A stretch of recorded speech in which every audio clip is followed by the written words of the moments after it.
Grandpa's little helper. I pressed the doorbell and saluted to the camera I knew was watching me. There was a muffled crackling noise and then I heard Grandpa say, "Rosalind. I'm so glad you could make it. Come find me in the kitchen." He was the only one who still called me that name. Everyone at school, even the teachers, calls me Murphy, because I remind people of that dead actress who was in Clueless, Brittany Murphy. I guess maybe with the hair and eyes I can see what they're talking about. Grandpa was buzzing me in. I pushed the door, but luckily before I pushed it too wide I remembered to turn so my back was to his security cam and flip my new septum piercing up so it was tucked inside my nostrils. Linda had told me it was one of the best piercings to get as you could hide it easily. I just hope he didn't spot it on the camera, but then his eyesight's not been too good these past few years anyhow. Last Christmas after a few too many snowballs he said the sheet music now appears to him more like Shiite music. Which caused my mum to spill some of the sprouts. Wafts of cooking smells enveloped me. I could almost taste all the slaughtered animals. Last year at this annual shindig Grandpa throws for all of his fancy orchestra people I started telling the guests the names of all the creatures they were snacking on from the plates I was carrying round. By the time I was introducing the prawns as Larry, Curly and Woe, Grandpa had clocked it and told me to put a lid on it. The kitchen was a white whirlwind of activity. Puffs of flour floating around, starched aprons, and buzzing gadgets, with Grandpa sticking out at the table covered in his lists and recipes, the black-clad conductor of the chaos. I stood in the doorway, feeling a bit shy. I mean, this does always feel like a performance. Even though I've been helping Grandpa by waiting on his guests for God knows how many Christmases. It gives me a chance to work on my stage fright, I guess. Grandpa peered at me over his glasses, looking angry at the interruption before he saw who it was. His already crinkled face fragmented further with happy creases. Come in, my dear." He beckoned me over with a whisk. "So, early this year? My favorite drummer girl is finally learning how to keep time." I patted him on the back while he got over the coughing fit his little gag brought on. "How are you doing, Grandpa?" I asked him, hanging my bag off the handle of one of the table drawers. Fine, will be better when Gus comes back with correct brie." He rolled his eyes and huffed dramatically. "Anyway, we need to talk about the serviettes. I've seen a great idea for folding them so they look like little turkeys. But first we need to do something about that hair of yours." "My hair?" I tentatively patted my ringlets, worried maybe I'd manage to get toothpaste in them again. "Those roots. As long as my arm. Luckily, I've got just the thing." He reached into the carrier bag that was on the stool next to him and brought out an elf hat.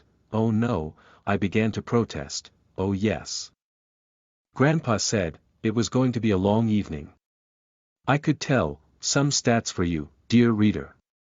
It's now 9:40 p.m., half the guys have become champagne drunk enough to have, gasp, loosened their bow ties. There is a woman I last saw on a stage with a harp between her legs attempting to dry hump a man she's lassoed with a feather boa. I've been asked 5 times what's the weather like up there, like I can help that I'm 5 feet 11 inches. I am in need of exactly 1 cigarette and I will scream if I see another platter that's been abandoned with just 1 morsel left on it. Like, stop being polite, people. Just eat the damn piece of pig or whatever so I don't have to think of its wasted life when I'm scraping it into the bin." I've decided it was time for a bathroom break and headed up the stairs, sighing with relief when I shut the bathroom door on the downstairs cacophony. After washing my hands I checked my phone to see if anybody had thrown me a lifeline. There's one from Linda reminding me of rehearsal tomorrow. She's the lead singer of Trailed Laces. And our manager. And songwriter. And basically the one we all look up to because she's like a year older. I tapped out a reply while walking back down the stairs. One of many circus tricks you learn as a teen in this brave new world. I checked in on the sequined chaos.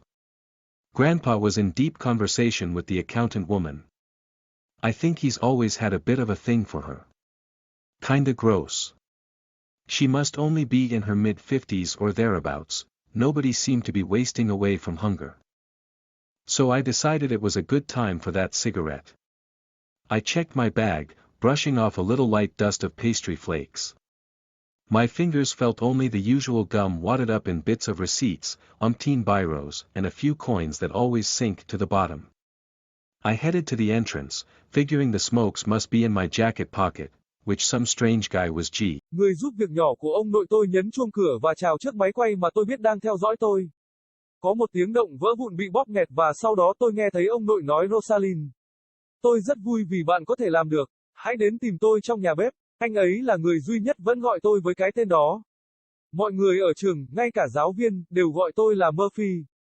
Vì tôi khiến mọi người nhớ đến nữ diễn viên đã chết trong Clueless, Brittany Murphy. Tôi đoán có thể với mái tóc và đôi mắt tôi có thể biết họ đang nói về điều gì. Ông nội đang kêu tôi vào. Tôi đẩy cửa nhưng may mắn là trước khi đẩy nó quá rộng tôi nhớ quay lưng lại với camera an ninh của ông và lật vách ngăn mới của tôi đâm lên nên nó đã nhét vào trong lỗ mũi của tôi. Linda đã nói với tôi rằng đó là một trong những chiếc khuyên tốt nhất để lấy vì bạn có thể giấu nó một cách dễ dàng. Tôi chỉ hy vọng anh ấy không phát hiện ra nó trên máy ảnh, nhưng dù sao thì thị lực của anh ấy cũng không quá tốt trong vài năm trở lại đây.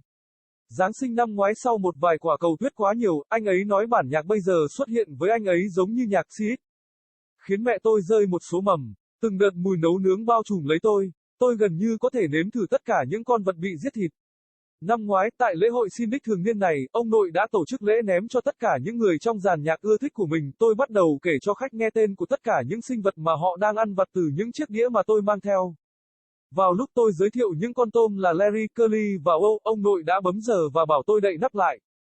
Căn bếp là một cơn lốc hoạt động trắng xóa, những hạt bột nổi xung quanh, những chiếc tạp dề bị đói và những đồ dùng kêu vo vo, với ông nội đang đứng trên bàn phủ đầy danh sách và công thức nấu ăn của ông, người dẫn dắt sự hỗn loạn. Tôi đứng ở ngưỡng cửa, cảm thấy hơi ngại. Ý tôi là đây luôn giống như một buổi biểu diễn. Mặc dù tôi đã giúp ông nội bằng cách chờ đợi những vị khách của ông ấy vì thần biết bao nhiêu Christmases. Tôi đoán vậy, nó cho tôi một cơ hội để làm việc trên sân khấu của mình. Ông nội nhìn chằm chằm vào tôi qua cặp kính của ông, tỏ vẻ giận dữ trước sự gián đoạn trước khi ông nhìn thấy đó là ai. Khuôn mặt vốn đã nhăn nheo của anh ta càng thêm phân mảnh với những nếp nhăn hạnh phúc. Mời vào đi, anh ta vẫy tay chào tôi bằng một cái máy đánh trứng. Vậy, đầu năm nay, cô gái đánh trống yêu thích của tôi cuối cùng cũng học được cách giữ thời gian. Tôi vỗ nhẹ vào lưng anh ấy trong khi anh ấy vượt qua cơn ho do cơn đau tức bụng mang lại. Ông khỏe không ông nội? Tôi hỏi anh ta, móc túi của mình ra khỏi tay cầm của một trong những ngăn kéo trên bàn. Tốt, sẽ tốt hơn khi Gus trở lại với chiếc quần lót chính xác. Anh ta đảo mắt và giận dữ. Dẫu sao thì, chúng ta cần nói về những chiếc tóc dài, tôi đã thấy một ý tưởng tuyệt vời để gấp chúng lại để chúng trông giống như những chú gà tây nhỏ, nhưng trước tiên chúng ta cần làm điều gì đó với mái tóc đó của bạn. Tóc của tôi ngập ngừng vỗ nhẹ vào chiếc nhẫn của mình, lo lắng có lẽ tôi lại lấy được kem đánh răng vào chúng.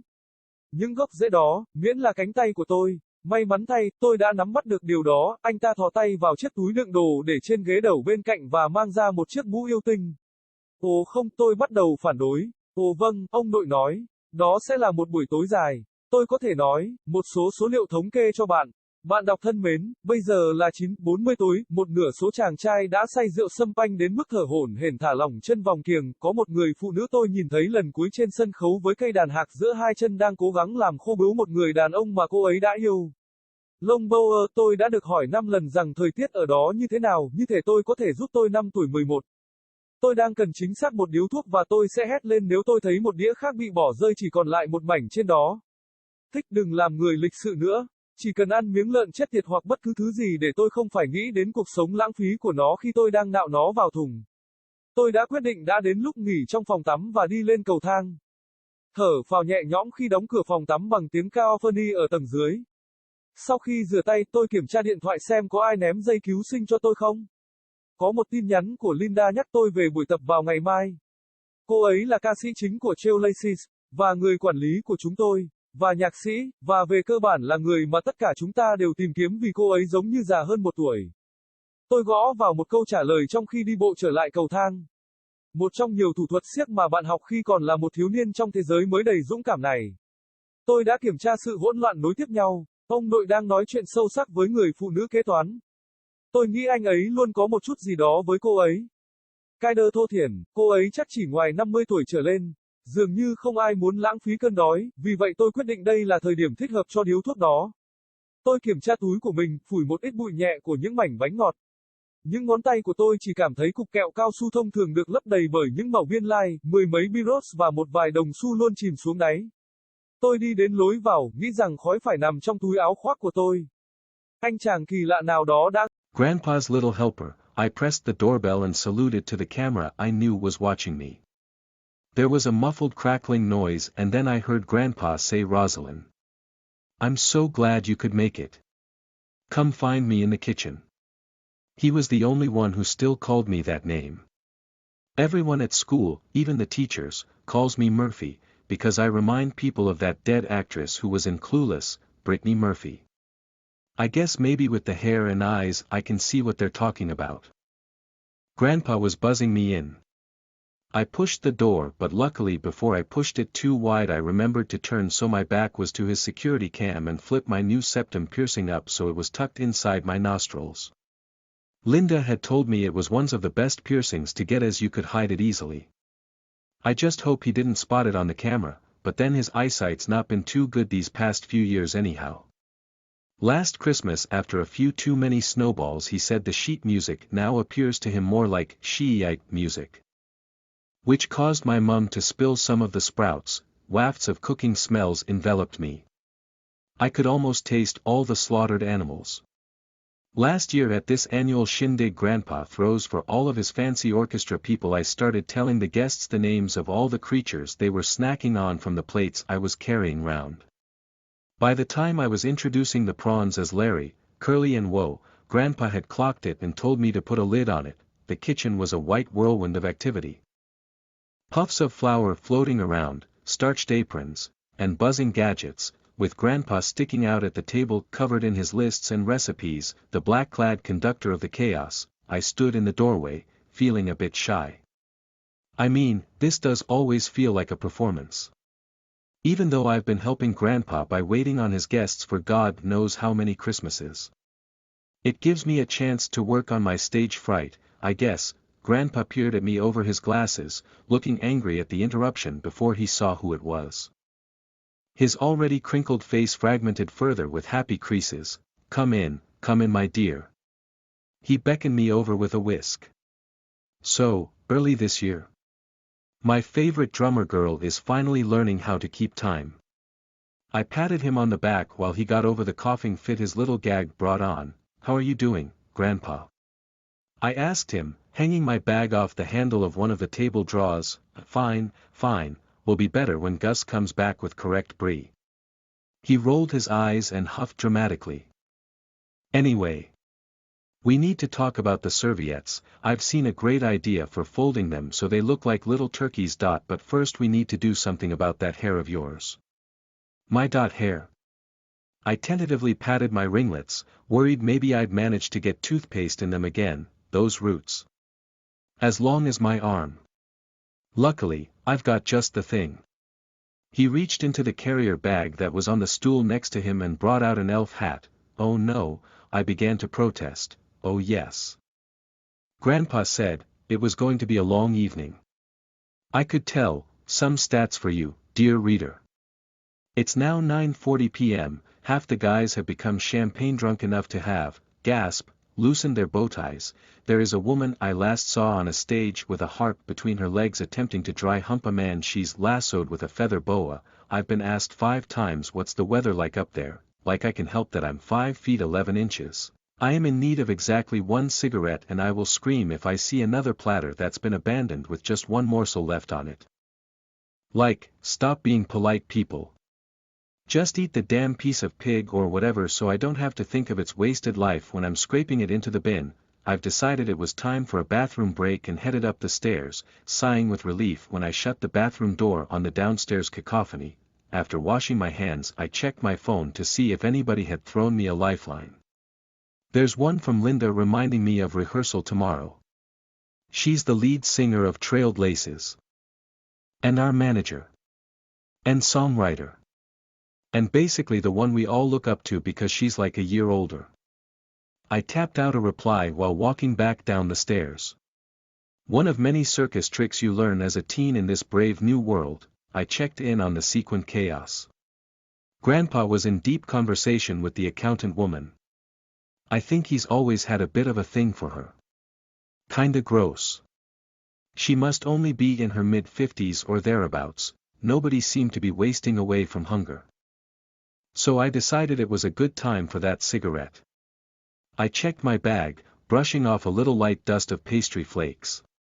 My fingers felt only the usual gum wadded up in bits of receipts, umpteen biros, and a few coins that always sink to the bottom. I headed to the entrance, figuring the smokes must be in my jacket pocket, which some strange guy was